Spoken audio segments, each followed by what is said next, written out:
Halo, selamat datang di channel saya ini. Kali ini saya akan bahas tentang persamaan kuadrat. Nah, dalam persamaan kuadrat itu kita akan bahas beberapa materi.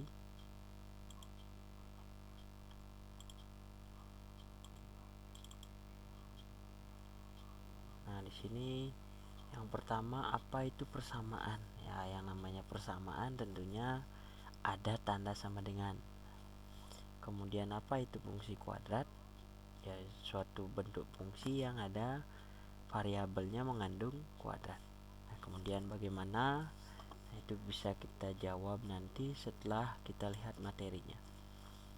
Nah, di sini bisa kita ingat kembali bahwa bentuk A ditambah B dikuadratkan itu hasilnya adalah A kuadrat ditambah 2AB ditambah B kuadrat.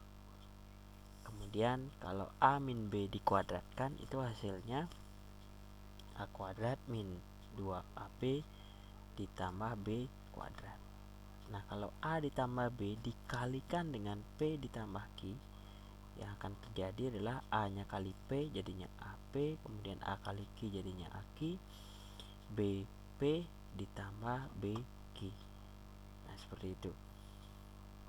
Nah, kalau angka yang di dalamnya sama atau bentuknya sama tapi tandanya berbeda, maka yang masih adalah yang A kuadrat dan B kuadrat, tapi B nya negatif. Nah, itu yang perlu diingat kembali tentang bentuk kuadrat dari sebuah faktor. Nah, ini baru mulai kita sekarang di persamaan kuadrat. Nah, tentunya persamaan di sini menandakan dia ada tanda sama dengan. Dan bentuk umumnya adalah AX kuadrat ditambah BX ditambah C sama dengan 0. Dengan A, B, dan C nya merupakan bilangan real. Artinya bilangan yang bisa kita bayangkan, mungkin min 1, mungkin 1.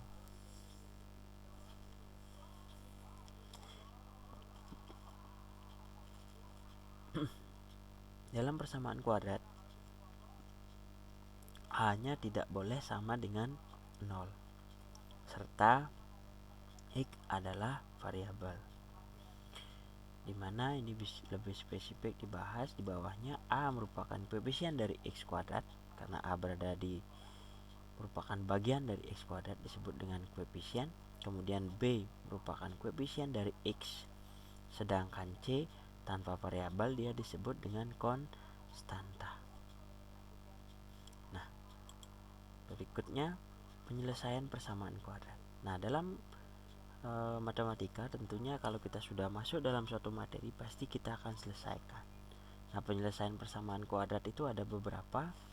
Yang pertama itu dengan memfaktorkan, yaitu memfaktorkan dia dijadikan bentuk A tambah B dikali dengan apa ditambah apa gitu. Itu yang memfaktorkan disebut. Kemudian melengkapi kuadrat sempurna dan rumus kuadrat.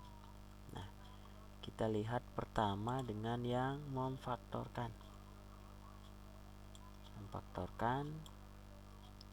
Nah, jadi menentukan akar persamaan kuadrat dengan cara memfaktorkan.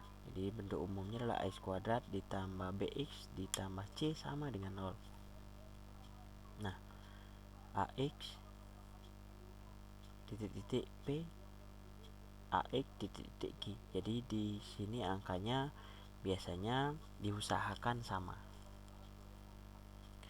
Dimana A kali C itu hubungannya adalah faktornya adalah P dan Q. Jadi A kali C itu adalah bilangan bentuk lain. Misalnya katakanlah A kali C nya 12. Padahal yang dikalikan adalah 1 dengan 12. Tapi P dan Q nya tidak harus 1 dan 12, tapi faktor dari 12 yang kalau dijumlahkan nanti nilainya akan sama dengan B. Tuh.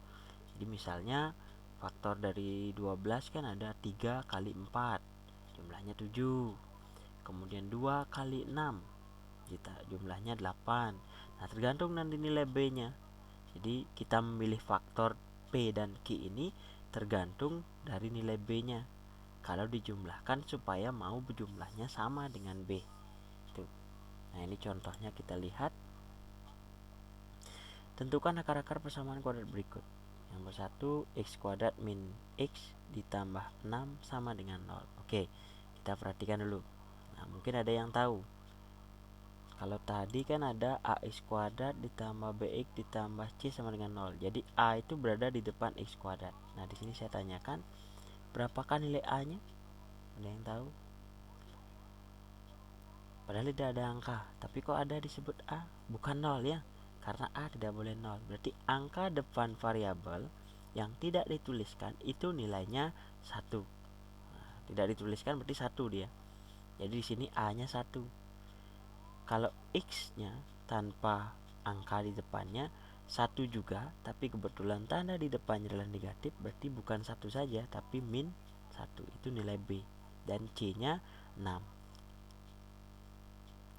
Kalau di sini A-nya jelas 2, B-nya 3, C-nya min 2. Jelas dia. Seperti itu. Nah, ini penyelesaiannya. Nah, jadi ax kuadrat tambah seperti ini. Contoh, tentukan akar-akar persamaan kuadrat berikut. Nah, jadi yang tadi kita langsung jawab sekarang. X kuadrat min x min 6 sama dengan 0. Nah, yang akan kita cari adalah A kali C. Nah, jadi A-nya 1, C-nya min 6. Jadi A kali C hasilnya min 6. Faktor dari min 6 yang akan berjumlah min 1 adalah, sini sudah langsung dituliskan, 2 dan min 3. Kenapa yang dipilih 2 dan min 3? Kenapa bukan min 2 dan plus 3? Karena kalau min 2 ditambah 3 itu hasilnya plus 1, bukan negatif 1. Yang kita perlukan negatif 1. Jadi pengolahan tandanya seperti itu dia. Menyesuaikan. Walaupun angkanya benar, tapi tandanya juga harus disesuaikan.